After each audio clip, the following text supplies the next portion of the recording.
अस्सलाम वालेकुम। एक नई वीडियो सीरीज़ में खुशामदीद। इस वीडियो सीरीज़ में अ, मैं आहिस्ता आहिस्ता गेम बनाऊंगा और गेम बनाते हुए जो जो मैं चीज़ें करता रहूँगा या जो जो प्रॉब्लम्स आएंगी वो मैं इसमें आप लोगों को बताऊंगा कि ये गेम डेवलपमेंट कैसे चल रही है। अभी ये जो है ये जो गेम है इसका नाम मैंने अभी सॉर्ट हीरो रखा है। ये इसको आप इधर देख सकते हैं, सॉर्ट हीरो।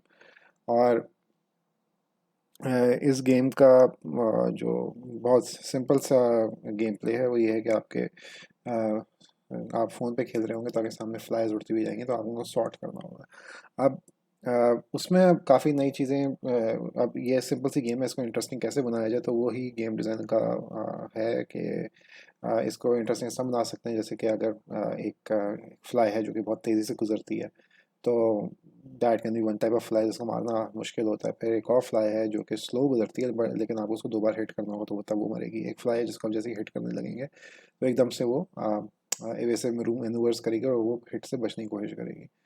फिर उसमें मैं एक बी डाल दूंगा कि शहदी मक्खी है, उसको आपने नहीं मारना, आप उसको मारेंगे तो आप पॉइंट्स लूज़ करेंगे। उस तरह से है कि इसी तरह से गेम का जो कॉन्सेप्ट है बहुत सिंपल है कि you just have to sort, लेकिन आपको ज़रा सोच समझ के सॉर्ट करना होगा। तो ये बेसिक गेम है और इससे रिलेटेड मैं जो काम करता रहूँगा तो मैं बनाता रहूँगा। और मैं टूल्स भी इंट्रोड्यूस करता रहूँगा कि जो जो टूल्स मैं फॉलो कर रहा हूँ। जैसे कि सबसे पहले ये ट्रेलो है। ट्रेलो जो है वो आपका मैनेजमेंट का एक टूल है कि जिसमें आप पहले बना देते हैं, एक लिस्ट बना देते हैं कि फ़ीचर्स जो कि मुझे काम करने हैं और जिनके ऊपर मैं अभी काम कर रहा हूँ और जो कि मेरे फीचर्स कंप्लीट हो चुके हैं। तो इसमें अभी देखें, क्रिएट रैंडम बेजियर पाथ्स, तो ये एक पार्ट जो काम था ये मैं कर रहा था, इसको मैं अभी ख़त्म कर चुका हूँ। फ्लाई स्पॉनिंग के फ्लाई कैसे स्पॉन होगी उसका भी काम मैं मुकम्मल कर चुका हूँ, तो ये वो सारे मैं इधर डाल दिए। अब फर्स्ट अगर मैं ये कंप्लीट कर लेता हूँ, इसको मैं ड्रैग करके इधर ड्रॉप करूँगा तो ये इससे पता चल जाएगा कि ये ड्रॉप हो गया। हाँ। और इसका फ़ायदा ये होता है कि मैं जब भी काम करता हूँ तो मैं मुख्तलिफ़ चीज़ों में काम करना शुरू कर देता हूँ, तो ये इस तरह मैं फ़ोकस रखता हूँ। जैसे अब मैंने रखा हुआ है कि मुझे नई किस्म की फ़्लाइज़ बनानी है, तो अब मैं सिर्फ इसी के ऊपर काम करूँगा। और इधर मुझे पता चलता रहता है कि मैंने किन किन चीज़ों पे काम करना है। अब ये लिस्ट कंप्लीट नहीं है, इसमें मैं और चीज़ें डालना शुरू करूँगा, लेकिन ये सबसे बहुत क्रिटिकल चीज़ें हैं जिनको मैं अभी काम करना चाहता हूँ, तो वो मैंने इनको इधर डाला हुआ है।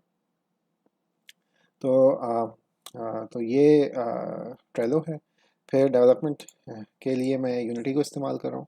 यूनिटी के अंदर सारी गेम डेवलपमेंट की जाती है, इसमें जल्दी हो जाती है गेम डेवलपमेंट और 2D गेम्स के लिए काफ़ी अच्छा है। फिर जब भी आप में इसके ऊपर काम करते हैं तो आप को विजुअल स्टूडियो यूज़ करना पड़ता है। अ, खैर करना नहीं पड़ता, लेकिन आप इसको इस्तेमाल करें तो बेहतर रहता है कि ये इंटीग्रेटेड है इसके साथ, इंटीग्रेट हो जाता है आपका यूनिटी के साथ, तो इसलिए जब आप टाइप करें ना कोड कंप्लीशन ऑटोमेटिकली हो जाती है, ये फ़ायदा है। फिर OBS स्टूडियो में यूज़ करता हूँ अपनी ये वीडियोस बनाने के लिए। और फाइनली मैं गिटहब को यूज़ करता हूँ वर्जन कंट्रोलिंग के लिए कि जस्ट इन केस कि अगर ये प्रोजेक्ट उड़ जाता है तो मेरे पास सारा कोड है कहीं ना कहीं पड़ा हुआ हो, वरना काफ़ी मुसीबत हो जाती है। ठीक। तो ये जो वीडियो थी एक इंट्रोडक्शन ये थी कि ये वीडियो इसमें हम क्या बताएंगे। और इसमें जो हर जो वीडियो है उसमें थोड़ी थोड़ी चीज़ों के बारे में बताता रहूँगा कि मैं क्या काम कर रहा हूँ, मुझे क्या क्या प्रॉब्लम्स हैं, उन प्रॉब्लम हम कैसे सॉल्व कर सकते हैं। तो उम्मीद है कि आप लोग इन्जॉय करेंगे। छोटी छोटी वीडियोस हैं तो इसमें जो एम है वो ये है कि आप थोड़ी सी वीडियो देखें, 3-4 मिनट की वीडियो देखें, उससे आपको पता चल जाए कि मैं किस तरह काम कर रहा हूँ। और फिर कुछ अर्से बाद आप नई वीडियोस देखना शुरू करें तो ऐसा ऐसा आपको मेरी प्रोग्रेस के बारे में पता चलता रहेगा और आप पूरी गेम बनती हुई देखेंगे। तो ये इस डेवलपमेंट डायरी का मकसद है। तो उम्मीद है कि आप वीडियोस को देखेंगे और इन्जॉय करेंगे। शुक्रिया।